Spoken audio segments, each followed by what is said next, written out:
नमस्कार. श्री स्वामी समर्थ. त्रिपिंडी श्राद्ध हे नेमके का करतात व कसे करतात याची माहिती तुम्हाला आजच्या या व्हिडिओमार्फत दिली जाणार आहे. त्रिपिंडी नैतिक आणि कायदेशीर अधिकार. पती आणि पत्नी दोघांना एकत्र हा विधी करण्याचा अधिकार आहे.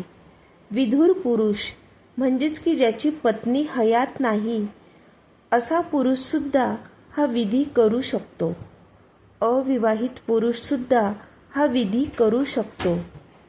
हिंदू स्त्री विवाहानंतर दुसऱ्या कुटुंबात जाते.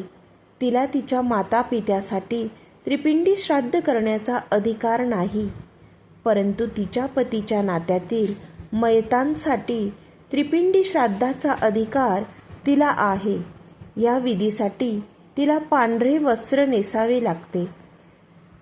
त्रिपिंडी महत्त्व आणि श्रद्धा. त्रिपिंडी विधी म्हणजे सत्यनारायण कथा नव्हे, हे प्रत्येकाने लक्षात ठेवावयास हवे. म्हणून हा विधी कुशल मार्गदर्शकांच्या मदतीने संपूर्ण विश्वास आणि श्रद्धेने पारंपरिक शास्त्रशुद्ध पद्धतीनेच करावा. या संदर्भात आपल्या धार्मिक ग्रंथात एक प्रसिद्ध कथा आहे. भीष्माचार्य आपले पिताश्री शंतनूचे श्राद्ध करीत होते. पिंडदान करण्यासाठी चटई जमिनीवर अंथरलेली होती. त्याच वेळी एक सोन्याचे आभूषण घातलेला हात पिंड घेण्यासाठी जमिनीतून वर आला.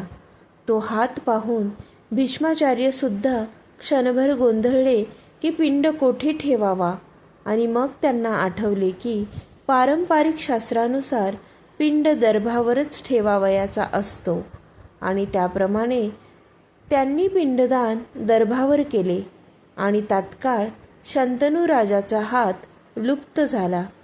भीष्माचार्याने आले, भीष्माचार्या, मी तुझ्या ज्ञानाची परीक्षा बघत होतो. तू खरोखरीच योग्य ठिकाणी म्हणजे दर्भावर पिंडदान केलेस, कारण तुझी पारंपरिक शास्त्रज्ञानावर श्रद्धा होती आणि माझ्या हातात पिंड ठेवले नाहीस, म्हणून मी तुझ्या शास्त्रशुद्ध ज्ञानावर आणि श्रद्धेवर खुश आहे. थोडक्यात सांगायचे म्हणजे हा धार्मिक विधी करताना श्रद्धेने, विश्वासाने आणि पारंपरिक शास्त्रानुसारच करा. त्रिपिंडी श्राद्धाचा प्रयोग स्वतः मन मानेल तसा करू नये. त्रिपिंडी फलित वा परिणाम. काही लोक जिवंत असताना आपल्या नातेवाईकांना किंवा मातापित्यांना खूप त्रास देतात आणि त्यांच्या मृत्यूनंतर मात्र औपचारिकतेचे प्रदर्शन करण्यासाठी गंगा प्रसादीचा विधी खूप मोठ्या प्रमाणात करतात.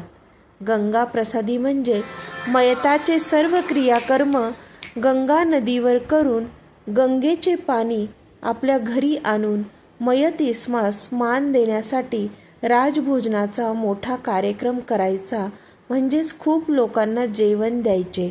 असे समारंभ आपण आपल्या अवतीभोवती नेहमीच पाहतो.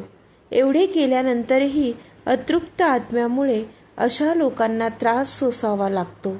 जर पारंपरिक पद्धतीने शास्त्रशुद्ध विधिवत श्राद्ध झाले नाही तर भूतांचा, प्रेतांचा त्रास सहन करण्याशिवाय त्यांना गत्यंतर नसते. वैद्यकीय शास्त्रानुसार या त्रासावर इलाज करू शकत नाही, म्हणजेच वैद्यकीय औषधे वा सल्ला निरुपयोगी ठरतो. घरात नेहमीच भांडणाचे वातावरण असते.